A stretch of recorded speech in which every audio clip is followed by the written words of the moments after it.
Bubba! Sneezing.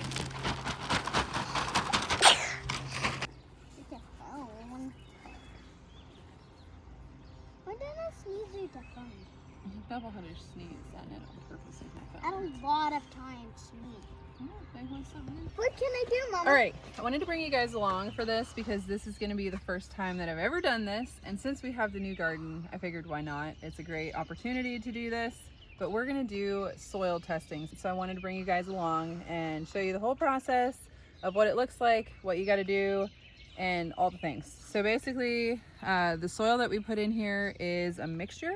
The bottom is called Hayseed Hank, and that has its own properties. And the top is Coast of Maine's Cast Line blend, which it's like a raised bed mix. So it comes in bags. I can put that on the screen what they look like. The bag is right over there.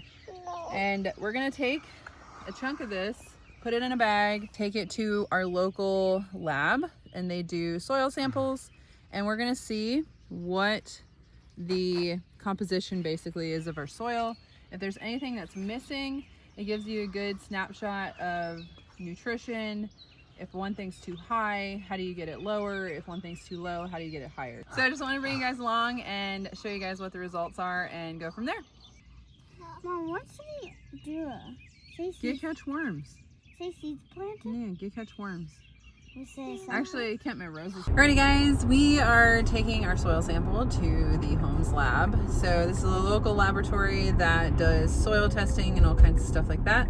So what they're gonna do is give me a detailed analysis of our soil that is in my raised beds, which will help me to figure out what the best amendments are. And then also, like, if I have something that's too high, how to revert that and bring it back to a good level. So this is gonna be super exciting. This is the first time that I've ever done this, so I'm super excited as well. I have my bag of soil right here. Hopefully this is enough. I've actually never done this, so we're gonna see. Here we go. Okay, I dropped it off. I wasn't sure if I could film in there, so I just didn't. But basically, this is actually called Eden Ridge Labs. So Mike did actually tell me that they acquired this laboratory. It's a local business owner that bought it, which is really cool because they also own a seed company and farm and stuff like that. So that's really cool. But their brand is called Eden Ridge Labs. If you're in the local area, that's where I went. I have no idea how this will go, so we'll see. But he said a couple days to a week and I will have the results emailed to me from my soil sample. That was $50. If you're wondering what that costs, that is their basic testing. So I just basically told him what I'm growing and what some of the things are that I for sure want to see, and then he could tell me if that would fall into their basic testing, and that did. So that's what I went with. And then if I want more detailed, they will have my soil sample and can run more tests if needed. So cool, very easy. I got the soil this morning, so it was really saturated because it did rain a lot last night. I think we got almost 2 inches of rain last night. So anyways, I'll keep you guys updated and let you know what the results are when they come back, and we'll go from there. Let's review this soil sample and go through kind of what everything means on this in just a summary. So this was the first time that I've ever actually done a soil sample. So all of this is new to me. I am not an expert at all in this kind of category of stuff, but I wanted to share what my results were for my raised bed garden, and this is what it came up with. So overall, I have a very rich, fertile, very high in organic matter raised bed mix, which is exactly what I wanted and exactly the kind of nutrient-packed soil that I'm looking for. I'm really excited with what this came out to be. So my soil is slightly alkaline. It says that most vegetables grow best in the 6 to 7 range, but tolerate up to 7.5 to 8. Mine could be a little high, so we'll see how some of the plants do this growing season. The lime test is an index of 70 and confirms that no lime is needed in my soil. It already has a low reserve acidity, and compost heavy mixes often push pH towards neutral or alkaline. The organic matter is 18.9%, which is excellent for raised beds. Typical gardens are usually 5 to 10%, so this level indicates that mine's a very rich blend, which is what we want. Benefits include superior retention for water, nutrient holding, soil structure, and slow release fertility from microbial activity. One thing I will need to add to my soil is earthworms and stuff like that, which eventually they will get there, but I'm kind of head starting it and adding earthworms into the soil as well. The major nutrients are all pretty high. Phosphorus, P1, is 429 pounds per, I'm not exactly sure what all this stuff stands for, but phosphorus is excessive. No phosphate fertilizer is needed. Potassium, which is K, shows extremely high. No potash needed. High K can sometimes compete with magnesium or calcium uptake. We're just gonna have to keep an eye out on that as well. Calcium is Ca, which is very high as well. Magnesium, Mg, high. Sodium, Na, moderately elevated, but the high calcium and magnesium will help buffer any potential issues. So the next part is CEC, which is cation exchange capacity. It's good to high.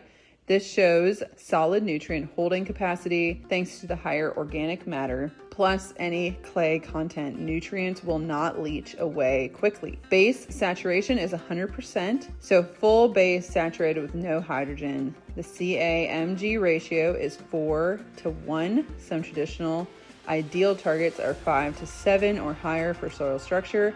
And being that this is my brand new soil, I'm super excited for it to be in this kind of range in all of these categories. Some of the things that the lab recommended is gypsum is 5 pounds per 1,000 square feet. This is something that I'm probably going to end up adding. Gypsum adds calcium and sulfur without raising the pH. It can help improve my soil structure and supply sulfur and nudge the calcium base saturation higher. And the lab specifically noted it will increase my soil's calcium base saturation. That is something that I will be looking at. As far as fertilizer for this year, they recommend 0 fertilizer. So I have to be really careful.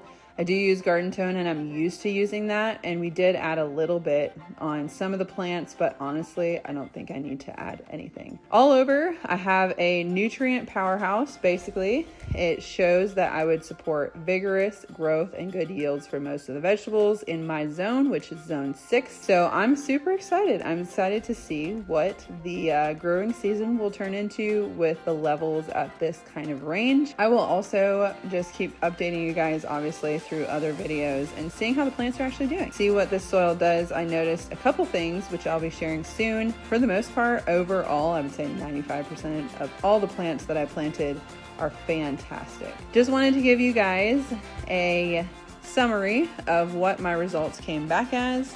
If you're used to reading this kind of stuff, awesome. This will make really good sense to you and you'll be able to go through it quick. But this was my first time doing this, so it is a lot of new things that I got to learn. Thank you so much for joining in and learning all about soil. Learned something new today. We're gonna plant the first plants in the new garden. So here we go. We're actually gonna start with, yes, it is lilac season here in Ohio, so we are enjoying every moment of it.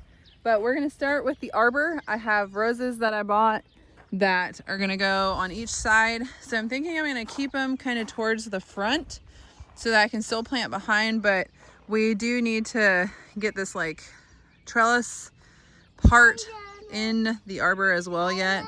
So I'm gonna plant them here kind of in the corner so I can make them go towards the front, because I really want to see them.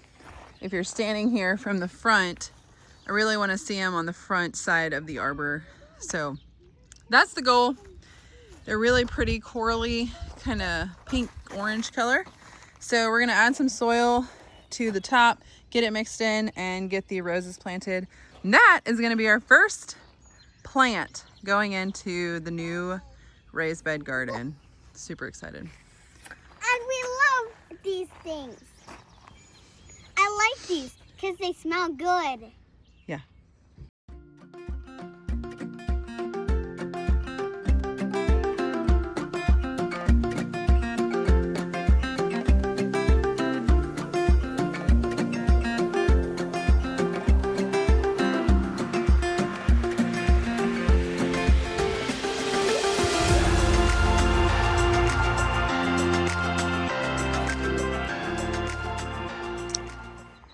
that is what I'm thinking. Oh, to add green. Oh, this is gonna be so exciting. All right, let's get her in the ground.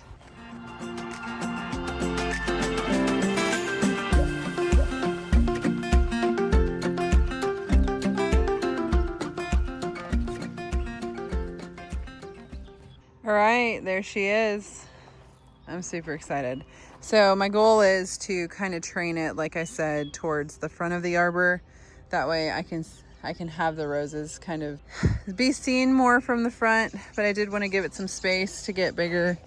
So we do have to train it up the arbor, but yay, there's greenery. Oh, this is gonna be so fun. So fun. All right, I'm gonna work on filling more of the beds with the topping soil and get more of them filled, because we do have a bunch of plants that need to go into the ground and seeds. So I'm pretty pumped. Guys, first rain's coming and we got all the grass seeded in. So excited. Praying for a nice steady rain.